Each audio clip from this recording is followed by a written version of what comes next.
assim, ok, se não vai ser feito, então devolve pro cara, deixa o cara fazer. Mas aí entra um componentezinho político, executivo, básico. Vamos supor que você pegasse a sua melhor ideia e entregasse pro executivo dentro da Globo, né? O cara lesse e não gostasse e falasse, é seu, pode fazer o que quiser com ele. Aí você pega o seu projeto, vai na outra emissora e bomba. Esse cara tá ferrado. Perde emprego. Esse cara perde emprego. Não vai muito longe. O Daniel Filho, por exemplo, recusou o Pantanal na Globo. Aconteceu. E o Daniel Filho é um gênio. E é um gênio. Errou uma vez. Então, vamos lá. Né? Assim, acontece. Né? Acontece. Então, o que acontece? Então, para eles era prático segurar o projeto de todo mundo. Então, os autores que faziam, os autores entregavam as melhores ideias. O pessoal entregava algo pro forma. Hoje em dia, o que deu certo na Utopia, que a gente está já, acho que disputando com a Globo, você lembra? Foi quando a gente percebeu que o certo era ser uma cooperativa de autores. Os autores são todos sócios e aquela coletiva que faz a empresa crescer. Como era, por exemplo, em outros momentos, o Night Artists, né? Esse tipo de rede que dá realmente o poder. Isso surgiu com Artistas Livres. Quando a gente surgiu Artistas Livres, começou a organizar o movimento dos artistas serem realmente livres e saberem o poder de ser livre, exigir tanto direito autoral como espaço. Eu lembro que surgiu aqueles editais que escolhia, na época, não sei, em 25 também, tinha uma brisa da produtora. Sim. Que a gente sabe que a produtora é muito importante, criar uma casa de produção, uma base de produção, tudo isso. Mas é uma commodity, dá para ter mais de uma produtora. O artista que é o negócio. Assim, claro que uma produtora bem bolada precisa ter as produtoras grandes, sempre fomos a favor, mas a produtora virou isso também. As pequenas produtoras de cinema eram pequenas produtoras, a O2, a gente fala assim, é grande no modelo brasileiro. Hoje em dia a gente sabe que elas são, a O2, por exemplo, está praticamente 100 vezes maior do que a 25, né? Graças a Deus, como merece. E veio disso, e veio desse poder para os autores, né? Que os autores começaram a se cooperativar e aí todos criavam... Assim, o que o mercado deveria ter entendido mais rápido em 2025 é que assim, não existe saída senão a criação. E não existe criação sem autor. Ponto.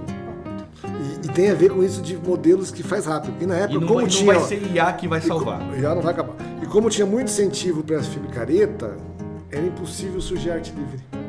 É horrível falar. Então até quando em 27 teve aquele momentinho que teve a quebra no começo do governo, quiseram dar uma quebrada para refazer o sistema e tal, passou um período que estava errado, o certo é não quebrar nada, o certo é manter o incentivo para artistas livres. Mas o governo de direita chega, que é um momento meio rebelde, como foi o governo Bolsonaro também em alguns momentos, mas aquilo pelo menos libertou as pessoas de criar livremente mesmo. Assim, é importante libertar, porque senão, se você fica só incentivando quem já é careta, o cara careta tem 10 milhões do governo, o outro não tem. Se ninguém tiver, ganha o melhor. Se o pior já tem dinheiro, o melhor não tem como ganhar. Acaba a meritocracia. O sistema todo de júri era totalmente controlado. Eu acho que isso mudou. O Estado era muito aparelhado. Eu acho que isso o desaparelhamento do Estado a partir de 27 foi muito importante. Eu acho que isso mudou muito quando começaram a ser criado aquilo que assim, a gente batizou, não sei se você lembra disso, das salas de intocáveis. Sim.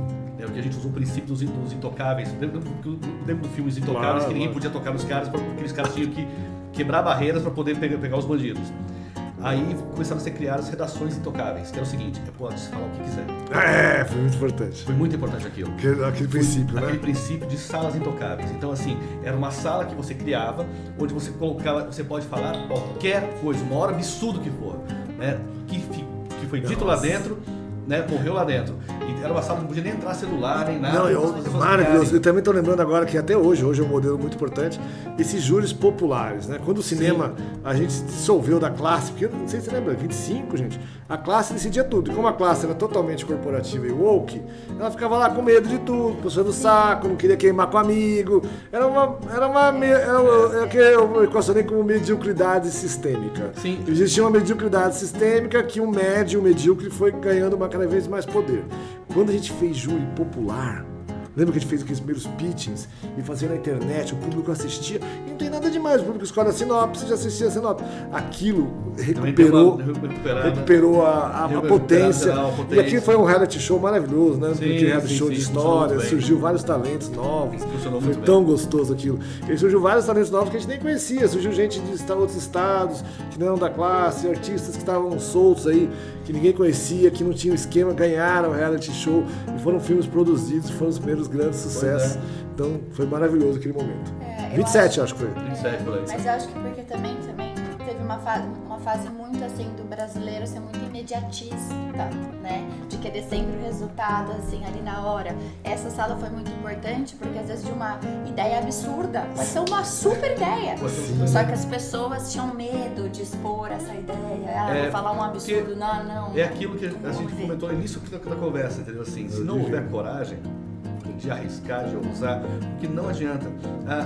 A tendência de toda a indústria, não apenas do entretenimento cultural, ela é estagnar naturalmente. Se ela não inovar, toda a indústria ela conserva o que está funcionando, né? É por isso que você vê empresas assim que até na área de tecnologia acontece muito isso. Todas as empresas que se estagnam, que ficam estagnadas numa forma de produzir, ela é superada por alguém mais novo que vem e rouba, porque ela não enxergou aquilo lá atrás. E a indústria cultural também é assim, né? A gente não pode esquecer que nos anos 60, né, o cinema americano estava em baixa, mais ou menos como estava em 2025 ali, né? Assim, porque o modelo de produção, os musicais, que eram os grandes filmes da época, os westerns, não sei o que, nada mais funcionava. E aí o que aconteceu? Tem um livro muito interessante sobre isso, chamado Como a Geração Sexo, Drogas e Rock and Roll Salvou Hollywood. É um livro muito legal e assim que parecido com o que aconteceu em 27. Exatamente, exatamente. O sistema faliu, né? O cinema assim estava falindo, tiveram que apelar para quem? Para jovens criativos. Os doidão. Exatamente. Os dois. Aí, a verdade, a palavra é essa. Aí veio o Martin Scorsese, veio o Coppola, veio o Spielberg, toda uma geração, George Lucas. A Chive ainda. Não, Scorsese, não, isso dos anos 60. Depois teve outro. Assim, veio toda aquela geração, né, que deu um sopro, né, que deu um sopro de criatividade em Hollywood, que sustentou a Hollywood depois. Exato, é verdade. Entendeu? E é engraçado que tanto em filme mais autoral quanto em filme comercial. Não, o Spielberg é comercial, o George Lucas é comercial. Então Não, olha só, tem a ver com Star Wars é autoral. É autoral. Sim. Entendeu? Star Wars Inclusive é autoral. com modelo de Star negócio. Wars é independente. Gente. Independente. E com modelo de negócio, inclusive. Que tinha Harry direito. Potter, Senhor dos Potter Anéis. vem de uma autora. Vem de uma autora, a visão da J.K. Rowling. São marcas, né? Então assim, você tem que ter, né? Isso é muito claro. E aí o que o mercado aposta? Assim, aposta em ideias genéricas que não tem o autor. Nossa. Não, e a literatura, 25 de literatura também, era 100% woke. Eu lembro que eu ia na Flip e não tinha... Os autores só ficavam contando a historinha da vida deles porque sofreu mais. Parecia concurso de vítima. É isso. Então, eu sou vítima porque eu sofri. Eu sou vítima porque eu sofri. Tá, mas eu quero saber se o livro é bom. Ninguém falava sobre isso. Não tinha mais assuntos de literatura. O assunto era quem sofreu mais. Aí ficava discutindo, entendi que sofreu mais que eu e tal, mas o que é? Concurso de terapia? Se você falasse assim, você era insensível. É insensível. Você era Não tinha empatia. Eu quero saber se o livro é bom.